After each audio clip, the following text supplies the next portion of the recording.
غزات پایادګرنه نن را جمع شویو کم ذات چې دې دنیا ته د ظهور نه بعد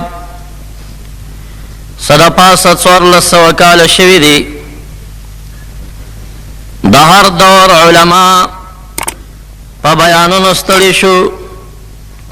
مصنفین د مدح په صفاتو لیکلو ستړي شو، شاعران په شعر کې په ستایلو ستړي شو، مداحین په اشعارو کې په ویلو ستړي شو، مورخین په تاریخونو ستړي شو، لیکن چا د دغه پاک ذات صفات تمام ته ونه رسول. نو دا فقیر او حقیر سر ته پا تقصیر و دا هغه پاک ذات پشان کې څه وایي؟ هزار بار بشویم دهم به مشک و گلاب، هنوز نام تو گفتن کمال بی ادبی است. ما ان مدحت محمدا بمقالتی ولكن مدحت مقالتی بمحمدی. حضرت حسان ابن ثابت رضی اللہ تعالی عنہ اغا سمر قصیدے او اشعار دا دے پاک ذات پیاد کے جوڑ اکڑے، خو بیا هم وائی چے پدے دمر مقالو او اشعار لکلو کے زما زبان دا دے قادر ندے چے دا پاک ذات صفتو کی، لیکن دا امام الانبیاء علیہ السلام پیادونا وائی ما خپل شعرون خیستا کری دی. اغا کلام، اغا شعر، اغا رباعی، اغا نعت، اغا غزل، اغا کتاب، اغا بیان، اغا منبر چه دا محمد رسول اللہ صلی اللہ علیہ وسلم یادگیرن پکی نوی، پاگے کے خیر و برکت نوی. معززو اغا پاک ذات دے محفل تا ضرورت نلری، اغا زمون صدقاتو تا ضرورت نلری، اغا زمون درود ویلو تا سا احتیاج من ندے. خو کسوک محافل جوڑائی کدا آغا پنوم و ارواح پسے ایسال ثواب کے صدقات کوي، کئی علماء مناقب و صفات بیانائی دا دی پا خاطر چه رب کریم دا دی محفل پا برکت دا آغا پاک ذات شفاعت دے الہ دا طول نصیبو گردے. آمین. معزز دا آغا ذات پیاد نن را جمعیو کم ذات چه پا انسانیت کے دا تمام و صفات و کمالیہ و جامعہ دی.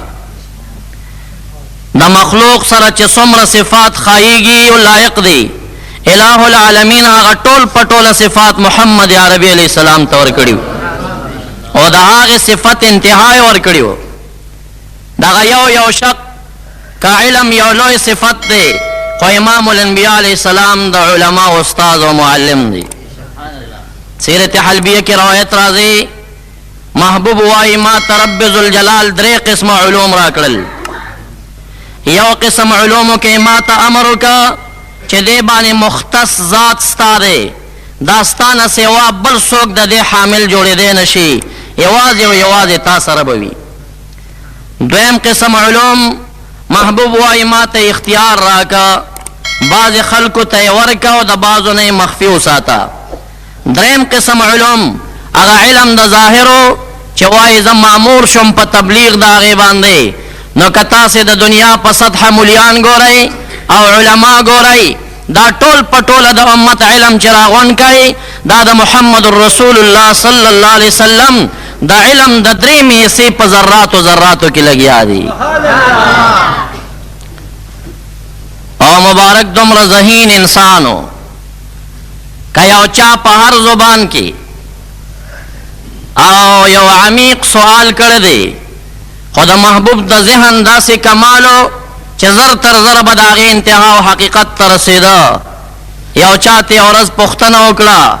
محبوب توائی دارا تا او آیا چه کم من کم فی کم علا کم سشدے، کم من کم فی کم علا کم سشدے. محبوب اور توائی اسنان من اسنین فی اسنین علا اسنین. گورا کتا نسوک پختنو کی سودی دا سود اڑخ دی پسو کی دی پسو باندی دی دا سشے دی. محبوب جواب ورکی اسنان من اسنین فی اسنین علی اسنین، اسائل استاد خبر مقصد دارے دو سیزونه دی فرض و واجب ورتوائی من اسنین د دو زواتو د اړخ نه دی چې رب ذوالجلال دی او محبوب وای چې زما زما د اړخ نه دی علا اسنین په دو جماعتونه دي چې انسانان او پیریان دي فی اسنین په دو ټیمونه دي چې ورځ او شپه ده دا د عقل او د علم کمالو یو بل قبیله والا ورته راغی هغې به په خپل زبان کې الف لام نه استعمالو د هغې په ځای به یې میم ادا کو نو په خپل زبان کې ورته وایي امنم برم سیامم فم سفر ګوره د عربي زبان نه ښکاري سړی وي دا به انګلیش امنم برم سیامم فم سفر